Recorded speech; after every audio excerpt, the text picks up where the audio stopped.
name is Russell. Actually, Russell Wayne Inoka Pakani. I am the youngest son of William Kulakauka Pakani. I have two older brothers and one older sister. My first journey to Waikau Bay, it was like the late 50s, early 60s, 59, around there. We used to walk along the coastline all the way to Waikau Bay because the lauhala, we used to go down and pick up the lauhala. My mom used to make the kona hats, and she said that the best lauhala grows next to the ocean. And we used to go down, walk along the coastline. I was like, I don't know, 8, 9 years old. We used to go down to gather the lauhala down at Waikau Bay. And I remember when we went down there that somebody was actually caretaking this place. They had the stone wall, somebody made the stone wall, the sand, everybody kept, the thing was was overgrown, but looked like somebody used to caretake that place.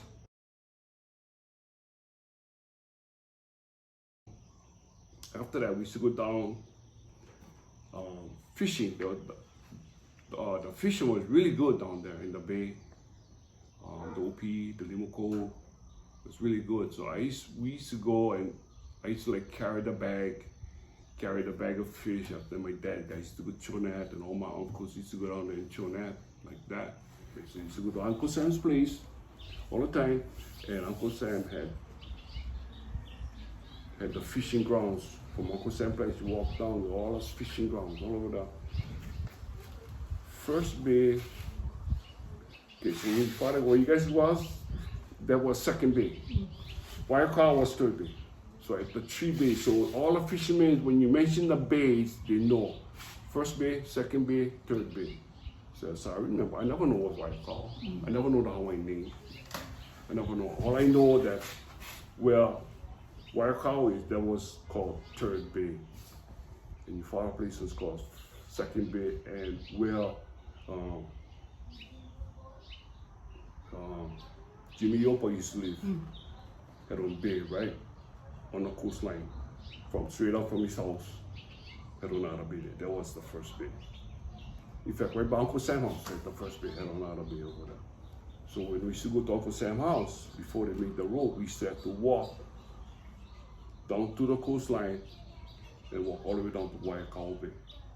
Sometimes we used to walk all the way down to Papaya Bay. That's like a couple hours of walk. But the fishing was really good. The big mois, the moi holes was all down that side. The mois, big kind. So we saw that my father is holy. Giant kind holy. And I say holy like giant. All silver and that. And then the father, my uncles, me and my brother had to carry the fish and all that, carrying them all the way back. Got to rest. And then along the way, get all these brackish water ponds that we used to stop to jump inside. Right by your father's place, get that. Right on the other side of the second bay, get that nice pond. Every time we get there, we should jump inside that too. Had another pond, past your father's bay. Had about 3 or 4 ponds along the way that we used to stop. And sometimes we could even drink the water too. That was all freshwater ponds there along Queensland.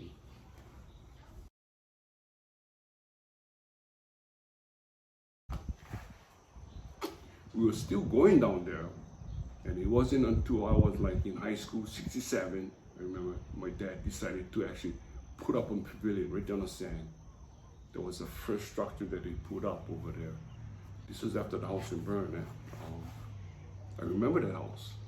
I remember that house that used to sit on the hill. I remember that house. I didn't know who lived in that house, but I know that they burned the house down. And I guess nobody could go down there. And then my dad decided that he wanted to actually go around there and put up a structure so we can go there on the weekend. We actually did.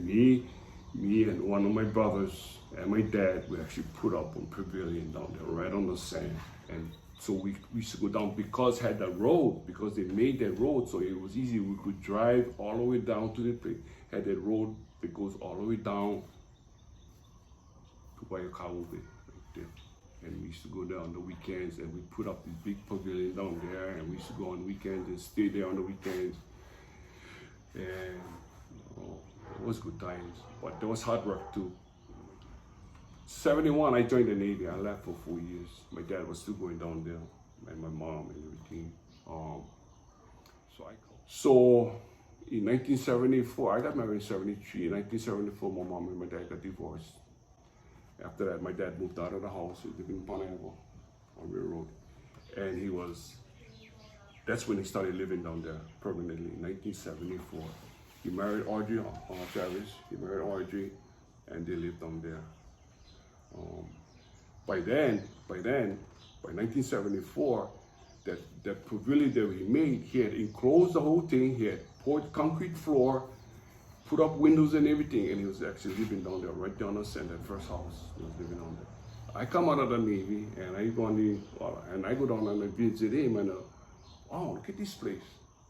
I mean, he cleared out all the thing, all it was different from what I remember. He really just opened up this whole place. The pond, wow, and I was surprised. Look at this place, man, nice. He opened it up, cleaned it all up. But that's where my father was. I go down there, I see him, he talk to me, Ra, he tell me, for you guys, we gotta do this. Then slowly I used to go down there. Slowly I was going down there, and my kids was growing up, and then eventually I started taking my kids down there, what she's sharing. Like, I was going down there, and I was kind of helping him do the place too, because I wanted to be down there, and he made the place look really nice. I just put it on the same place, like using the same piers and everything. The same place that house was is the same place that pavilion stayed. And I just redo the cement piers. I started that project in 2009. Took a couple of years. The family all came in. Took a couple of years. Yeah. Well, he told me growing up, he grew up at the ocean too, right? In Kauai. In Kauai. He grew up at the ocean just like that too, and he remembered how the ocean was, how his dad, his dad taught him how to fish too, and his mom too. My grandmother, she was a pretty good fisherman. She could go down and go pick OP and pick limo like that too, my grandmother. When she used to come here, she was living on Oahu, but when she used to come here, she could go down to the ocean, and she liked to pick up the sea cucumber. She could prepare the sea cucumber, the black one. Yeah. Okay, because from all the years, even before he even went down there, he was going down there all the time, fishing. My father was a fisherman. Him and Uncle Sam, my uncle Kanani, they all used to walk. And every time he go down there, he talk about that place. He said, one day I'm gonna live down there. One day I'm gonna live down there. And then eventually when I went down there, I thought, wow, this is a nice place. It's kind of overgrown, but it's the only place that had sand like that. It's the stone wall, it's not there anymore. Because the high seas used to just knock them down and all that. And my father fell in love with the place. And he told me one day, this is where you come down. And I thought, I'm a small kid, you know what I mean? I don't know. It's hard work. But because of that, because all the years had passed, because I see how that place, how my dad did with the place, and because my kids, my grandchildren, they're all growing up now, and they need to go down there. They need to learn this. They need to learn the ocean. They need to learn the island. They need to learn all this, all down there. So that's why, because my dad had memories of him growing up on Kauai, and the place kind of like similar, he said. Similar. The area looks similar to what is Kauai, so he fell in love with the place. He brought him back, childhood memories of when he was growing up on Kauai. So, and that's why he wanted to go down there too. And he was determined, my dad, he was determined. And sometimes I never let go down, but we had to go down.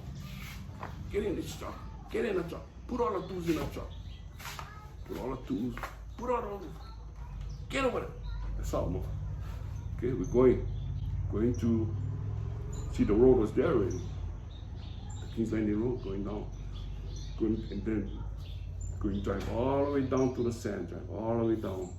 Because by then we had cleared the road that we could actually drive on car down, head on the trail. Go down over there. So, get on big freshwater pond over there, but it's all overgrown with the kind of California grass. I wanted to clean that out. Gotta get something to just dig all that out. Can plant taro around the edge, but get fish inside that pond. The monitors, everything's inside that pond. But get plenty of work. Plenty of work. And what he wanted to do. He wanted to do the school of culture, School of culture. Well, he wanted to teach Hawaiian values. Okay, School of culture. The native Hawaiian cultural experience. So his intentions was he wanted to pass his knowledge on as far as Hawaiian values, about learning traditional Hawaiian way of living, the ocean, the aina, and he wanted to teach that the kids. So he wanted to actually have an established school right there.